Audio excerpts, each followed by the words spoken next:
E, finalmente, em 2012, alguém chegou e resolveu tentar organizar esse monte de definições de disfunção renal. Em 2012, surgiu o que a gente mais utiliza hoje, que é o KDIGO. O KDIGO, ele vai dividir aí o estágio de disfunção renal em 3 estágios, então a gente vai ter ali KDIGO 1, 2 e 3, e ele vai servir aí tanto para pacientes adultos quanto para pacientes pediátricos, e ele vai considerar, vai fazer uma comparação da creatinina, do aumento da creatinina em relação à creatinina basal daquele paciente, né? E também o volume urinário. Então, ele um pouco junta tudo isso. Então, a gente tem pacientes KDIGO 1 com creatininas aí maiores que 0,3, né, miligramas por decilitro, um volume urinário menor que 0,5 ml por hora, então, ou um aumento da creatinina de 1,5 a 1,9 vezes comparado à creatinina basal do paciente. Um KDIGO 2, quando a gente tem ali um aumento da creatinina de 2 a 2,9 comparado à creatinina basal, ou um volume urinário de 0 a 5 ml quilo-hora por mais, esse aqui saiu errado, meio, né? Por mais de 12 horas. E o KDIGO 3, que já é uma disfunção renal aí importante, quando a gente tem um aumento de até mais de 3 vezes, comparado aí à creatinina basal, ou um débito urinário menor que 0,3 ml quilo-hora por mais de 24 horas, ou quando a gente tem uma anúria. Tá? E quando então é sempre importante a gente buscar, né, essas informações. Então, na evolução médica, então, qual é o KDIGO do paciente para entender o grau da disfunção renal desse paciente? Então, trouxe aqui um exemplo de um paciente com uma disfunção renal aguda, né? Então, ele chegou com um KDIGO prévio, um KDIGO 1, então ali tinha um risco de disfunção renal, né, comparando com as outras, e evoluiu para KDIGO 3. Então, a gente tem ali que se preocupar em relação aos medicamentos, para fazer algum tipo de ajuste, como a gente vai tentar ali reverter essa disfunção renal.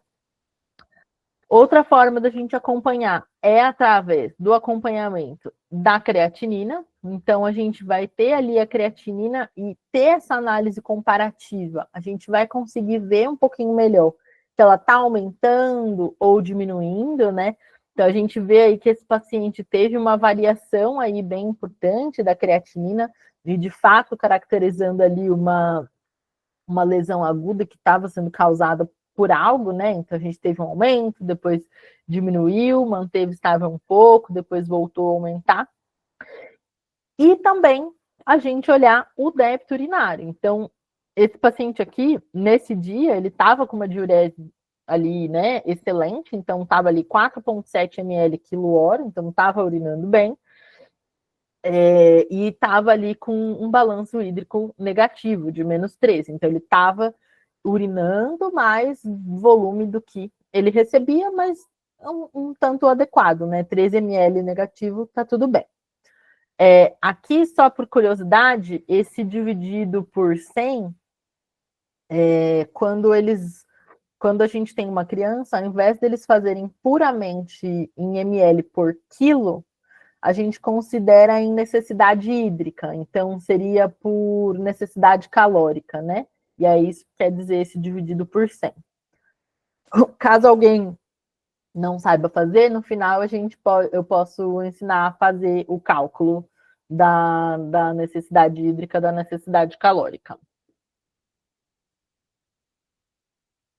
E quando a gente olha para a literatura, ao longo dos anos, quando a gente olha aqui ainda até está com a nomenclatura antiga, lesão renal aguda, né? Injúria renal aguda. Quando a gente olha a literatura ao longo do tempo, a gente teve um aumento da incidência de injúria renal aguda nos pacientes pediátricos. E aí pergunto a vocês, será que aconteceu alguma coisa que a gente começou a ter mais injúria renal aguda, né, ao longo aí, como sociedade, ou será que as equações, que as definições anteriores, elas não eram sensíveis específicas o suficientes para o paciente pediátrico, né? Então, a importância da gente ter ali definições específicas para aquela população, né? Olha, esse aumento da incidência da injúria muito provavelmente se deve a que antes a gente não conseguia, pelas definições existentes, a gente não conseguia diagnosticar de maneira específica nossos pacientes, né? E aí, ao longo do tempo, com as novas definições, esse diagnóstico foi melhorando. Bom, trazendo esse contexto, vamos agora falar dos nossos medicamentos. Então, quando a gente fala de medicamento que induz nefrotoxicidade em pacientes pediátricos, a gente tem aqui esse artigo de 2020, que ele traz alguns dados. Ele traz que a nefrotoxicidade em crianças, né, atinge aí de 2 a 5% dos pacientes que estão hospitalizados, e quando a gente tem esses pacientes hospitalizados com alguma quando a gente tem esses pacientes internados, a gente tem que os medicamentos são a causa da nefrotoxicidade em 19 a 40% dos casos. Então, se a gente tem uma toxicidade renal, tem uma chance muito alta dela ser associada a um medicamento e às vezes a gente nem perceber, né? Quando vê já aconteceu. 30%, né, das injúrias renais agudas são em pacientes em UTI, então pacientes críticos, quando a gente considera a população pediátrica, e os pacientes pediátricos, quando comparados ao paciente adulto, ele tem uma chance muito maior de desenvolver uma injúria renal aguda, e principalmente se a gente tem pacientes prematuros. E mais uma vez, por quê? Quando a gente falou lá do desenvolvimento, lá da farmacocinética, esse paciente pediátrico, ele demora mais para amadurecer, tanto amadurecer, né, em capacidade, em tamanho, quanto também em atividade, a sua função renal, né? Então, seus néfrons, sua filtração glomerular.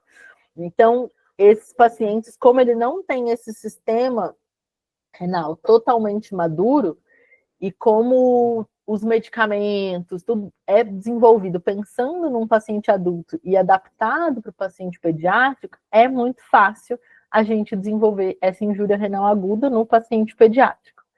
E como a gente já trouxe, né, já tinha cantado a bola para vocês, a gente tem esse dado de 2020. A gente tem pouquíssimas informações sobre a nefrotoxicidade nos pacientes pediátricos. Então, falar sobre toxicidade induzida por medicamentos no paciente pediátrico é um desafio. Quando a gente pensa em toxicidade induzida por medicamentos, a gente vai ter ali alguns tipos, né, em alguns locais que essa toxicidade vai acontecer. Então, a gente pode ter ali uma toxicidade relacionada à secreção, né? Então, a gente pode ter uma necrose tubular ou uma nefrite intersticial. A gente tem aqui as síndromes nefríticas, síndromes nefróticas, que são muito comuns nos pacientes pediátricos. A gente tem um casinho ali de síndrome nefrótica depois. A gente pode ter uma toxicidade que vai acometer a reabsorção, então a gente pode ter uma acidose tubular, a gente pode ter ali pacientes com diabetes insípidos ou com algum tipo de nefropatia induzida por cristal. E a gente vai ter também uma toxicidade que vai ali atingir o processo de filtração glomerular. Então, é algo ali que vai atingir mais os glomérulos, né? A gente vai ter ali pode ter uma vasoconstrição ali aferente ou algum tipo de trombo que vai afetar a filtração glomerular.